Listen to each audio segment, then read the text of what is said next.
What's going on, guys? Welcome to another video. We're here with the JZA80 Supra today. So I tuned this a few months ago. Sam is wiring there. The boys there wired in a Haltech Elite 750 quite some time ago for it, which I tuned up. At that point, we were just trying to stick with the stock twins. Wasn't a very exciting deal, so I didn't make any content out of it. It was literally just to modify the twins so that they're not sequential, they're proper inline twins, and then do the tune. Anyway, since then, it's blowing a bit of blue smoke. The owner got one of his mates who's a mechanic to do the valve stem seals, but it's still blowing that smoke, so the consensus at the moment is that one of the turbos is gone, the seals are gone, so we decided to up the ante and go to a new HotSide. So I thought we'd make some content on that. So for the cost of fixing the stock turbo and then for the result that you get out of it, we just decided we'd go to a new HotSide, we'll go to a big single. It's what the owner wants anyway. So originally this car started out as an NA Supra, so it's only got the W58, it's still only got the W58. So we're not looking for huge power because obviously we don't want to hurt the gearbox. So decided just on a nice little 3076 Gen 2 Pulsar Turbo with a 6 boost and a turbo smart gate, and we'll fab up the exhaust, make it all work. And that should be plenty enough to get us to only looking for maybe just over 300 wheel. Keeps everything within a nice little budget, and we shouldn't hurt the gearbox in doing so. So that's the plan with it. So we were running it up on the dyno the other day just to see what it was doing, because he reckoned it wasn't running very well and everything like that. And this intake hose just let go and popped off, and as you can see, it smashed the shroud, smashed that, smashed the intake air temp. So gonna have to replace that. It was a bit of a pain. Pretty big let go. It was scary as, to be honest. But when this did let go, spat oil everywhere. So it's pretty obvious that one of the turbos obviously is leaking a seal. It's tracking oil all through the intake setup, as well as obviously into the exhaust, and that's where the origin of this blue smoke on startup is obviously coming from. Considering it's now got brand new valve stem seals, it's obviously not that. So we've done comp test on it. Comp test comes back nice and even, so I don't believe it's rings or anything like that, but to my knowledge this is just an unopened VVTi 2JZ out of an Aristo that's been swapped in place of the NA 2J. So that's pretty much where we're at. So got to try and find another shroud because this one's busted. Try and fix that up a little bit and replace that sensor, but yeah. So anyway, we'll get rid of all this mess, which is you know, big convoluted mess, and we'll go to our new Gen 2 3076. Obviously, it's not the 1980s anymore. Turbo technology has come a long way.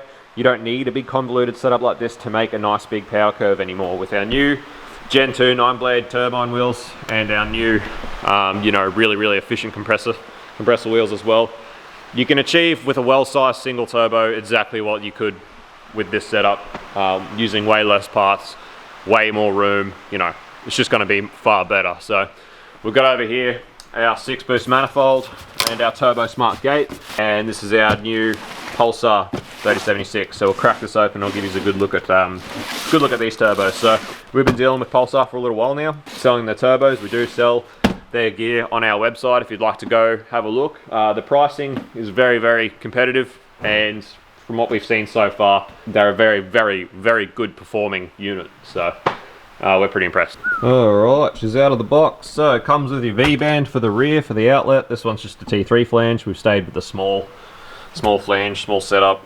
Again, like I said, not looking for huge power out of this thing. So affordability for one, also response. If we're not going to make the power, there's no point oversizing all the gear, because you'll basically we want to just make the most out of the power we want to make. So we're rather a 300 maybe 320 horsepower or so, but really nice and punchy and responsive and power all over, rather than a really peaky 320 horsepower with like a 3584 or something that's going to be wasteful, basically, is what I'm trying to say. So nice little T3. We went for the 0.8 T3, so you know it is still a moderately sized housing, even though it's a small turbo. This turbo will, you know, happily support more power than we're going to make if the owner ever decides that he does want to push the gearbox or upgrade the gearbox. But for now, with how much trouble he's had with this car since he decided to go the GTE conversion, I don't think he's ever really had this car running perfectly enough to the point where he's really been able to enjoy it as it's been turboed. You know, when he first got the VVTi conversion done, he had issues, and then he finally saved up enough to get Sam to put the Haltech in, and it was awesome for a little while, but then it was still blowing smoke. It still had other issues. and we finally decided to go this way. So all I really want to do is get this all in and working, get it back to him with a decent amount of power that he can just go and have some fun and enjoy the car for a while, and he can think about more upgrades later on down the track. So lovely. So we're definitely going to be faced with a few challenges along the way. Obviously, first things first, we've got to get rid of this hot side. Just look how messy it is. It's going to be a pain, but it'll be nice to have it gone. So let's get it gone. All right, moving along, getting a little bit done. They're literally just the worst things to work on. They really are. They're just terrible. That'll do for today. The other thing that sucks about this thing is really, really low, like really low, like Adam's Crusader low, which makes it a just a bucket of fun to work on.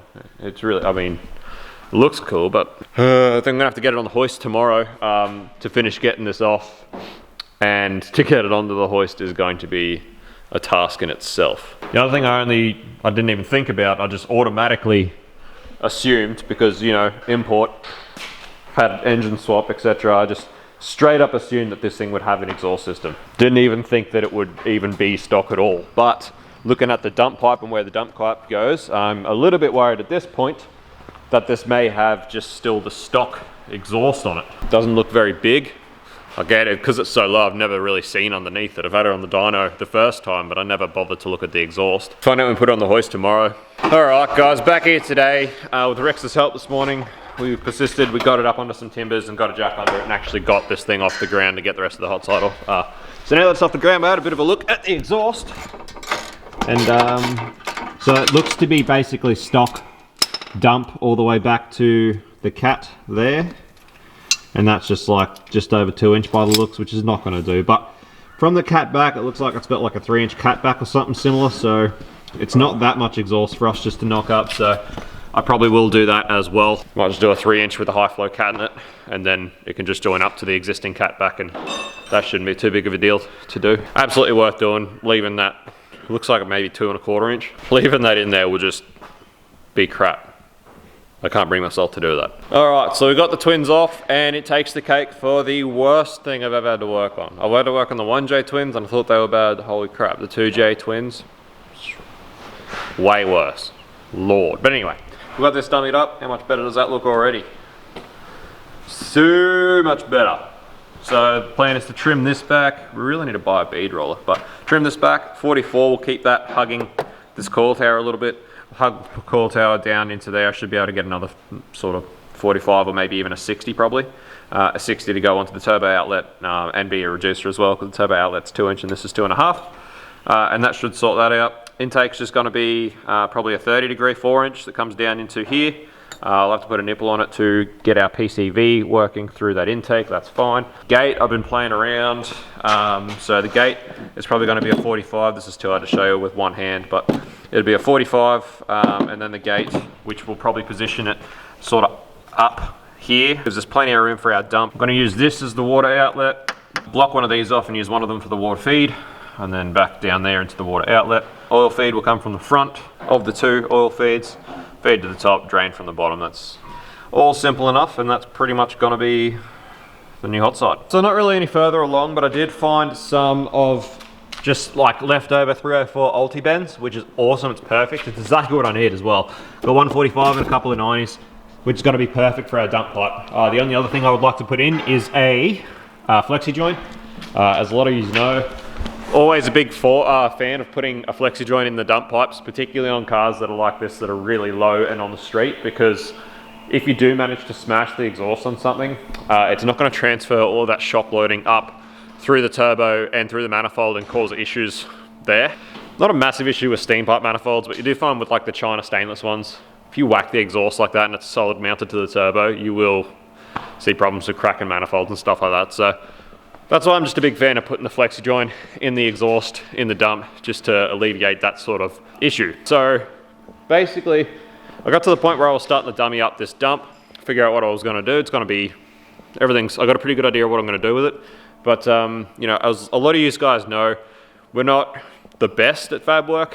You know, we are good enough to do like cars like this, to do a dump pipe and that, super happy to do it. One of the biggest problems we have with our fab work is that we don't have the correct tooling to do precise cuts. You know, we pretty much do everything just with a drop saw, which is like a 3mm thick blade. It is far from precise, and it's far from, you know, good control of the cut.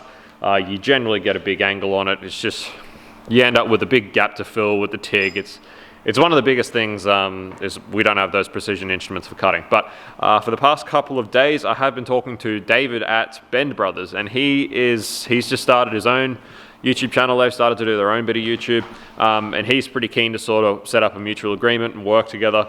And there's a lot of tooling and stuff that he sells, like stencils for marking, so that you can get straight marks and get straight cuts on pieces that are then going to weld a lot nicer. You know, it's those sorts of little tools that would help us a great deal here, because we don't have the correct instruments to do the precise cutting. So I thought, instead of rushing into this, we've got to do the order for the fittings and line that I need to make the lines for the turbo, for the oil and stuff like that. So it's not a mad rush to get this dump pipe done, because I've got to wait for that stuff to get here to finish the job anyway. So I'm going to try and have a chat to David, try and get a hold of some of this tooling that he's got, just so that I can do the best job that I can on this dump pipe. Based on my fab work, it'll be the best that I can do.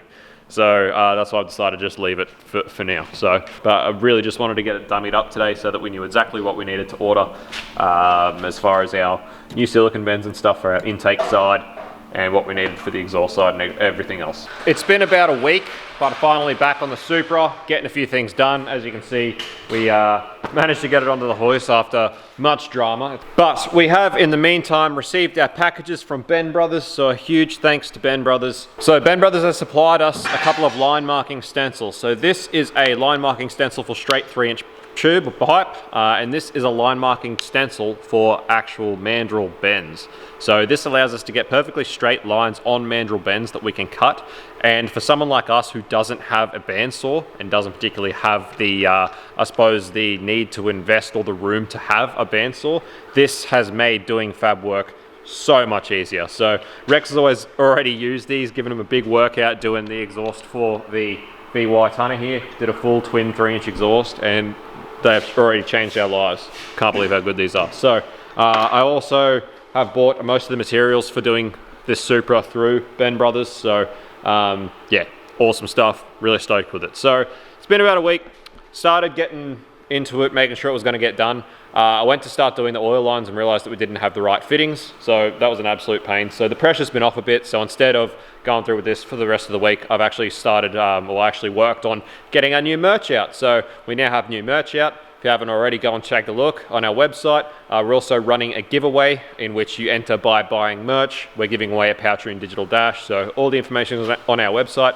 Head there and have a look, get yourself some merch, and enter the draw to win a Powering Dash. So, so far, I just finished welding on the gate port on the manifold. Pretty stoked with how it's gone. Just turn this off while I'm thinking about it. Turn that off because it's loud. So, pretty stoked with how it's gone. I wasn't too focused on making this real pretty, being that it's on the manifold side. I was really just worried about getting good penetration, getting really good welds on this thing to ensure it doesn't ever crack or cause a problem. I really don't understand why 6-Boost makes this so short and so close to the collector, to the flange. It makes welding in here an absolute pain. That was so difficult to get in there. Tried to position it in a part that's pretty high and easy to get at. Now the idea with this is the gate sort of almost, it just clears the brake master, in that you should be able to get the top off the gate and do spring changes without having to remove anything else. So it was all about getting the gate somewhere that A, was easily accessible for doing quick spring changes, which we shouldn't need for this iteration of the car at all, but for if anything in future, anytime in future,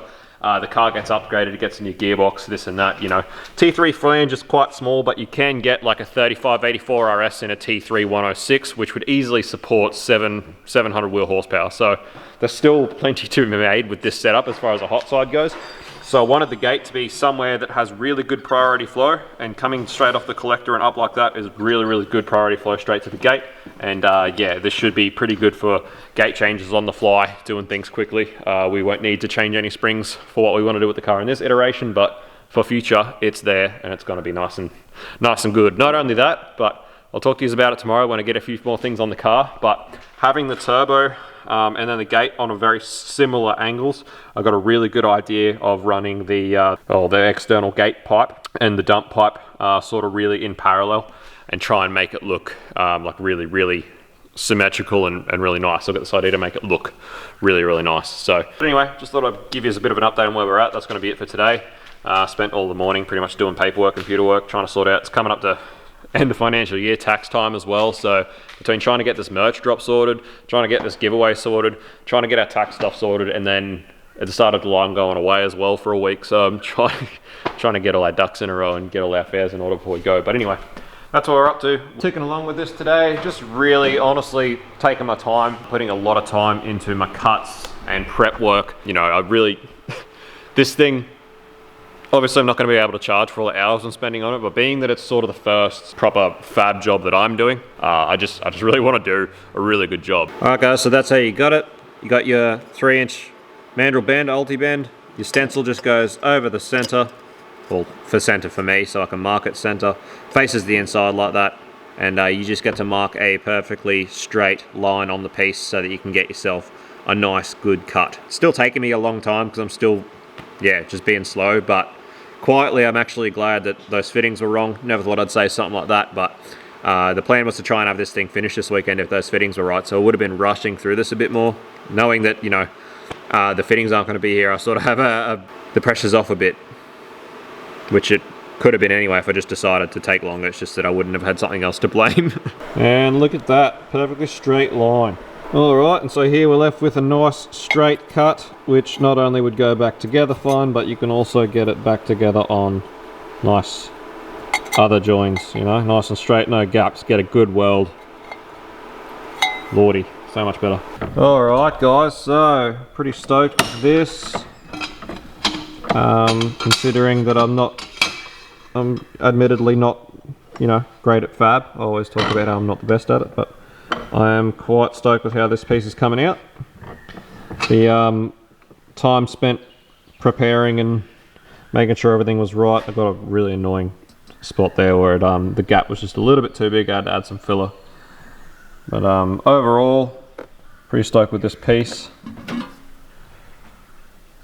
And yeah, glad that I didn't monumentally screw it up. It is, for the most part, pretty good. Alright boys and girls, sorry I haven't been filming a lot as we go on the Supra.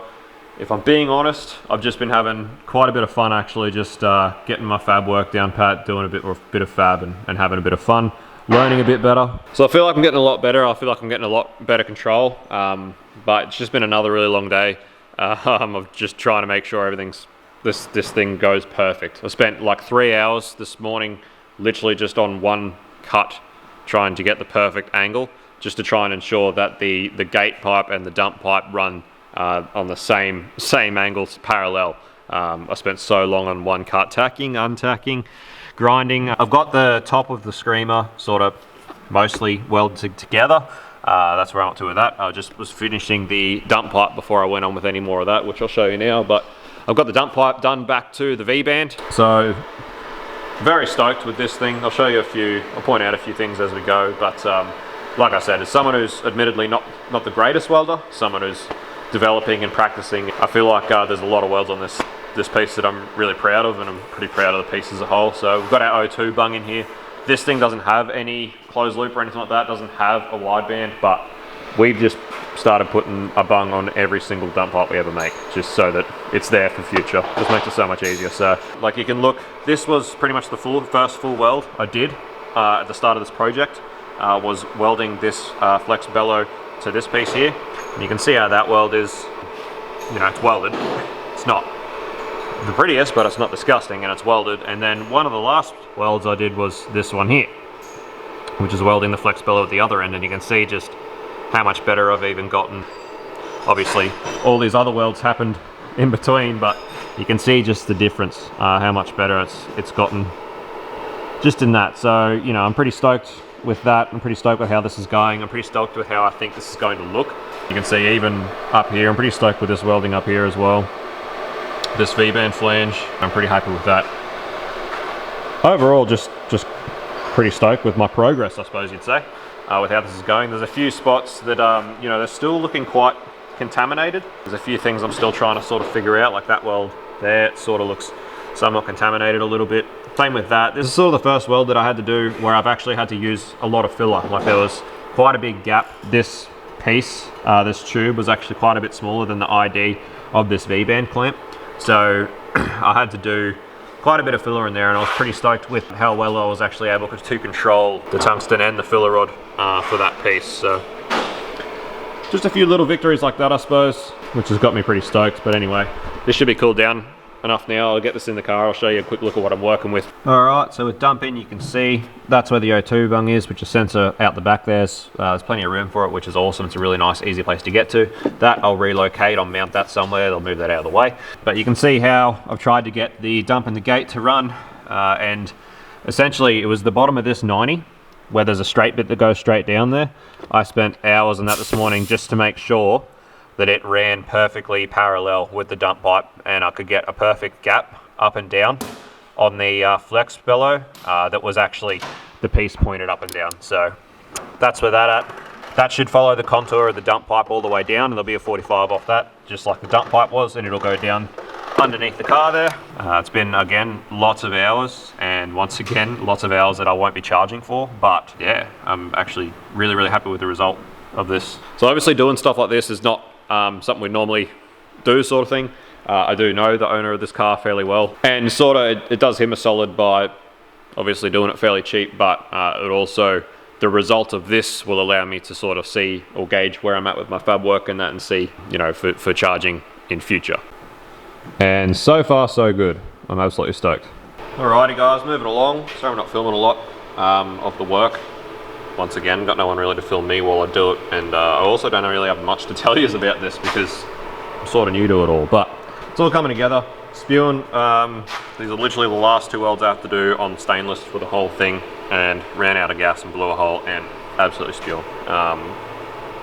So spewing, it's not even funny. So that's completely ruined my day, and I'm really, really pissed off about that. Because apart from that, this whole piece was freaking awesome. So anyway, this is the screamer. I'll show you when it's in the car. This is the rest of the exhaust and the new 100 cell cap, and that all came along pretty well.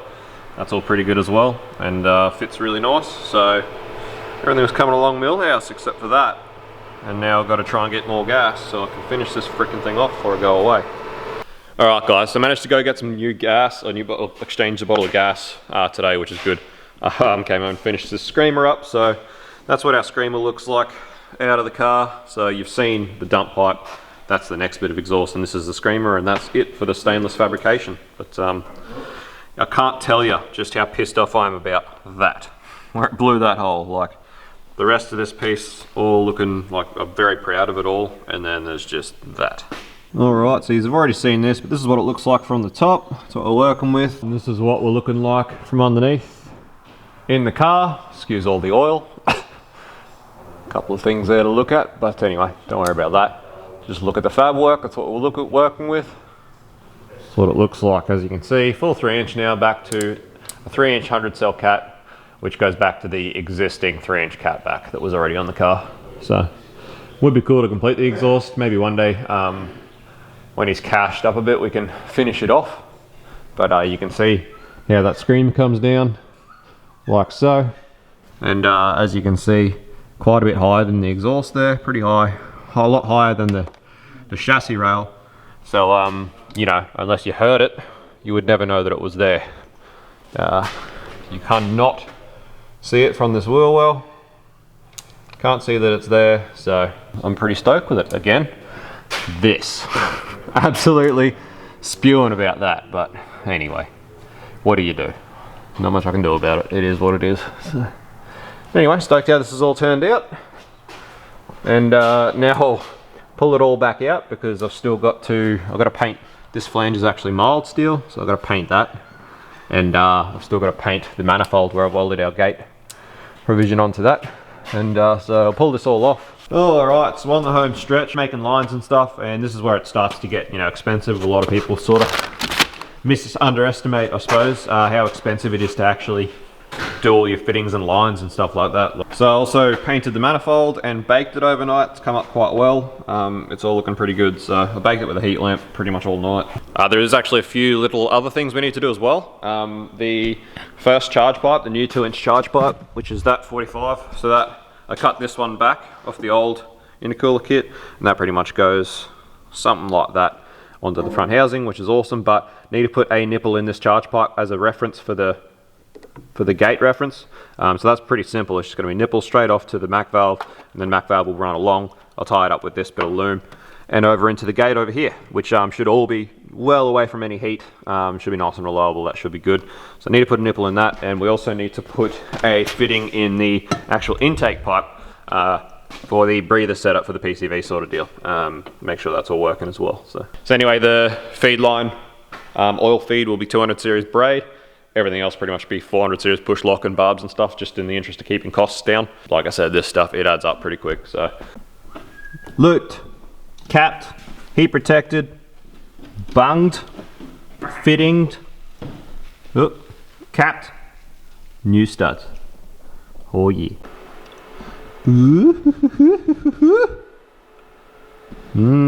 Alright, drains in, as you can see, push lock, and I then clamped some of this heat shielding onto it to shield it from that manifold, and I'll also tie it over to this thermostat housing so that it's tied out of the way as possible. It should end up something like, about like that. Feed lines in, power, 200 series, easy done. We've got the turbo pretty much ready to go. Get our drain fitting on there from airflow, and the feed fitting there that comes with the turbo from Pulsar. This, what will be the inside water fitting, and put that little bit of braid on now, and I'm going to leave the outside one off because if I put it on, it'll be in the way of me actually getting to these nuts to do them up. So we got to here and we had a bit of a annoying development, which had me quite squared for a while, but this whole idea of having the dash 12 AN for the drain, just about the worst thing ever. Not a big fan. So for one, it's just been an absolute prick to get on because of where it is. Because of where it points pretty much directly at the manifold, it's sort of, as you can see, it has got to come down, do a bit of a dog leg and go around and down to the barb, down there on the existing drain at the sump.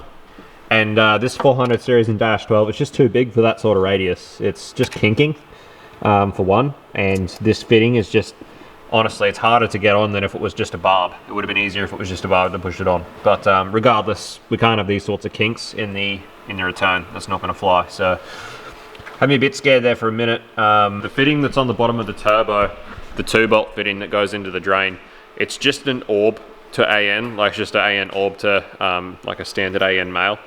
And obviously that one's AN to AN 12 for the line. But we have found that we do have an AN10 orb to AN10, and we do have a AN10 45 degree push lock. So what we can do is replace the one that's on there, which is AN10 to AN12, with this 10 to 10, use a 45, which should then bring it out forwards, like should come this way a bit more rather than being straight down towards the manifold there. And then we can use 5/8 400 series to just go down there, and then we can put a reducer down in here to step it up to meet the sump. But two things, that 45 will help a great deal here, and then obviously this being 5/8 instead of 3/4 will help a lot more in it actually being able to get a good radius without kinking. So sort of works twofold. So that's what we're going to do. Alright, so managed to get the fitting off without having to take the turbo back off, which is awesome. So this is the new setup we're working with. That there is a 5/8 to 3/4 adapter, and we've got our dash 10 45, and Bob's your Arnie, still should be plenty enough to drain oil from this turbo. So that was nearly very scary because I really want this car done this weekend. I didn't have to wait another week for fittings, so that's good that we sorted that. So the line's all sorted, water feed, boop, water return. No, that must be the feed because that's on the back side of the pump. That must be the return. That must draw the water in. That must be the feed. Anyway, either way, it doesn't matter. Water circuit, that side. Still put some heat sleeving on that just because it was pretty hard to keep it off that runner. But I will tie it up a little bit just to keep it off a bit, but still a good idea to have heat. It's a common misconception that braid is heat proof. You know, that braided lines are for heat resistance, but they're not. The braid is for pressure. Braid is for the ability for the line to hold heaps and heaps of pressure, and although it can help with heat, it doesn't make it heat proof. If you have braid sitting against manifolds and housings and stuff like that, you will melt the PTFE inside it, and it will leak. It will cause a problem. So always careful still to make sure it's heat proofed. But so I've sorted out the gate. It's got a 14 psi spring in it, which should be super close to pretty much where I want to pull this thing up. While I was doing that, Rex was on the alley welder welding up my stuff on the intake, because I have not had enough practice on alley to do that on a customer car. So time for me to start getting this in the car while Rex is sorting that out. Get all this in, all this nice beautiful stuff, and yeah, hopefully be pretty well. When I painted the manifold black, I actually painted that flange in just a clear paint. Couple of beads, some weldy beads, and I even have enough T-bolts in stock to do it all with T-bolts. So let's get it.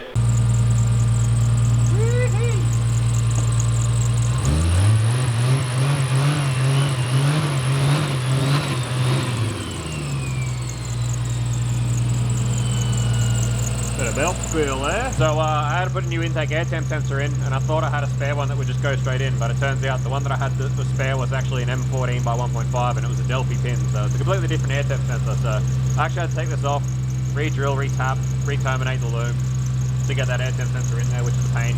I would have liked to have reused the 1.8. I actually thought I ordered a 1.8 when I got this, but apparently it was a M14, so that's a real pain. But it was incredible how much oil was in this charge pipe, in all of the charge pipes when I took them off. It was definitely the problem, was that old stock twins was just had it. The stock turbos were just cooked. So there's so much oil in the intake, so it's going to be way better now.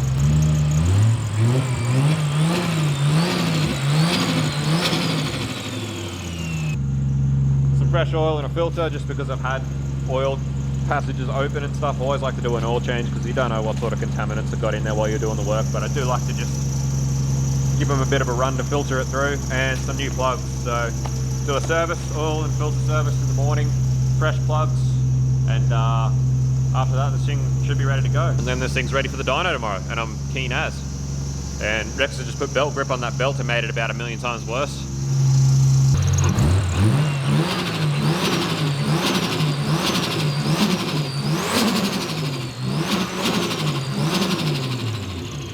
So I had somewhat of an interesting development this morning, just doing the service on this thing that I plan to do. Rex is just filling it with oil now, but we drained the oil out of it, and there is just about probably nearly 8 litres of oil in it. Like, this thing is full. So much freaking oil, it's not even funny. So that is a little bit of a problem. It probably had a lot to do with why it was not running too great, and you know, the thing was burning a lot of oil, which mostly was the turbo seals, obviously, but being that full definitely wouldn't have been helping the situation at all. So we are going along pretty well, all things considered. Car is as I expected. It's a totally different car. It feels totally different. It feels so much better. Just feels so much snappier, way more responsive, way crispier. It does feel much better. So that's step one, but unfortunately, it's funny how the stainless is going really bronzing. It's weird, I've not seen stainless do that, so it's a bit strange. But anyway, regardless of that, it's going along all right, except for we are out of fuel. So I have no idea what fuel pump's in this thing. I have to assume it was upgraded when the GTE got put in it. Didn't have a problem with it with the last setup, but you know, the last setup was a bit average, the twins. So we are out of fuel. That being said, it could just be injector. Gate pressure is awesome. It's pretty much bang on 12 pound on gate pressure, which is wicked. We're around that 275 on gate pressure. Pretty close to what it was before, except it was way more boost before. I was running it like 16 pound on the twins, and it was making around the same power. But regardless of that, even last time you could see in the power, I can bring it up for you in a minute, but last time it was coming up and it was 6,000, it was just dying, absolutely falling flat on its face at 6,000 RPM. Now it's actually making power. It's still making power out past 6.5, except we're running out of fuel. Not having to put ridiculous numbers in the map that would make me that concerned about the fuel pump, but we are out of injector duty cycle. That's just what it is. Now, that could be a combination of the two. Could be a combination of a pretty sad fuel pump plus the injectors. Now, it's got the pink tops, you know, the JDM Aristo injectors, which are 440s. So 440 should definitely be enough to get us to 300 horsepower. That being said, assuming that 440 is exactly what they're flowing, it's probably given them a bit much credit to assume that they're still flowing 440 after being on this engine in whatever cars, wherever it's been for the past, what, 25 years. So, you know, it's not like they're a new injector. So it very well could just be that we are out of injector. The fuel might be fine. But the problem I have is just being the stock rail, everything's hard mounted, everything's hard lined. There's nowhere for me to actually get a gauge or anything on the stock setup to confirm fuel pressure, which is an absolute pain. It's hard to know where to go from here. If we had unlimited budget, it'd be fine. But the owner sort of stretched himself as far as his budget for now on getting the HotSide done. So I'll have a chat to him first, but at this stage I'm considering just setting the limiter for 6200. At 6200 on gate pressure, we're only sort of just hitting that 90% duty cycle on the injectors. So I'm thinking about just setting the limiter for 6200. Still making good power. It's still going to be a lot of fun. He can still enjoy the car until he can sort of afford to upgrade the fuel system, which will probably be the next thing that this thing will need. As we all know, project cars are never finished. So next thing on the list will probably be upgraded fuel setup. But apart from that, the actual new HotSide setup is freaking awesome. It's absolutely wicked. I'll load up some of the old data from the last time I was here, and I'll show you some comparisons. So here is a pretty good comparison of what's going on. We've got manifold gauge pressure down the side, so this is boost pressure, and power obviously. So you can see green is with the new setup compared to red, which was the old stock twins. And even the old twins, you can see how late they're coming in and how hard I was running boost to make the power. And with the 3076, just the single, it's just coming in so much earlier, like 500 RPM earlier, holding way better this HotSide and just making better power all over. And you can see here, I was telling you like 6,000 last time it was here. That was just where it was starting to choke up and just fall flat on its face. And with this new setup, it's actually making power all the way out. It'll keep making power all the way out to the red line. It'll be absolutely wicked. So knowing now what the exhaust was like on this thing, this makes a lot of sense, a lot more sense to me now. The two turbos combined was a fair bit of turbo. I thought it was gonna make a bit better power and higher up in the RPM than that last time. And it makes a lot of sense now that I see that it had that tiny, tiny exhaust on it. This setup is just, it's so much happier, it's so much nicer. And you can see there's way more area under this curve. But yeah, unfortunately with the way the fuel's going, I'm thinking I'm gonna have to just set the limiter at 6.2 and send it on its way for now.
Alrighty guys, that's a wrap. Just went for a quick street drive. The thing feels a lot faster than 280 horsepower. The thing feels awesome. It sounds, feels, it's just completely different car to what it was before.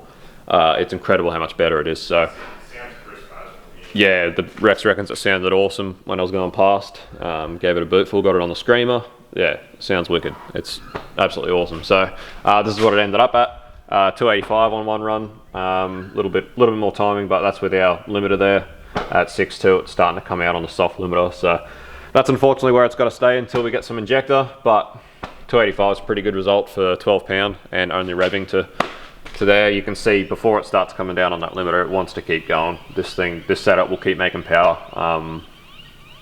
Yeah, but obviously at 3,000 RPM, it's already spooling up, loaded up on the street. Just cruising in fourth, 3,000 RPM, it starts to make a lot of noise. So yeah, really impressed by this Pulsar Turbo. We've done a few of them now, and they just continue to impress us, really. Value for money, can't go wrong. Anyway, that's a wrap for the Supra. It's been a really fun job. It's been really good practice, all that fab work. It's been really good. So yeah, I've actually enjoyed it quite a bit.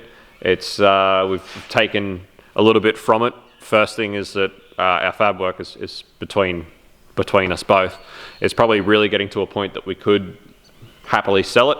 You know, I'm sure there's a lot of people that would happily pay for it, that's fine, but we've also found that it doesn't really change much for us because we don't have the right tooling to do it efficiently enough that we could make any money out of it. So, you know, if I was charging this bloke here for every hour that I spent fabricating that, it would have been super expensive, and the result wouldn't have matched what that would have cost as far as an hourly rate goes. So, you know, the fab's good that we could sell it, but it's not good enough that we could sell it at what it costs us to do at this stage while we don't have the right tooling. So we'll continue to do it what we do, basically, which is just the fab work we have to do what we do, our conversions and stuff like that. You know, little things like that. Happy to do that. Happy to do what other people agree for us to do, things like the exhaust on the tonner there, which you'll see in upcoming videos, and what I've done here today. But until we have like a belt sander and probably a bandsaw where we can get our cuts perfect way faster, then we probably won't be advertising that we're doing sort of fab work and, you know, do it all the time. So for the most part at this stage, we'll still be outsourcing the big fab jobs, but it's still been fun to get some practice and develop my fab work a bit more on this project. It's been really good. So looking forward to it. Looking forward to doing more of it, especially on our own cars. Anyway, hopefully now the owner can actually finally enjoy this car a bit, have a bit of fun with it, actually, you know, drive it around while it runs nice, and hopefully we'll see it back here pretty soon with upgraded fuel system, and see what we can actually get out of this setup, you know, with the 3076. I think we'd have no problems making 320, 340 horsepower. And I think as long as he doesn't abuse it too much, I think the W box would stay alive at that sort of power level. So that's sort of what I hope to aim for with this car, with the setup with this motor and gearbox. But I'd really like to do upgraded fuel system and actually put a wideband in it. That's two things I would really like to do with it. So anyway, for now that's it. Hope you've enjoyed, and we'll see you on the next car. Peace out. See you, bye.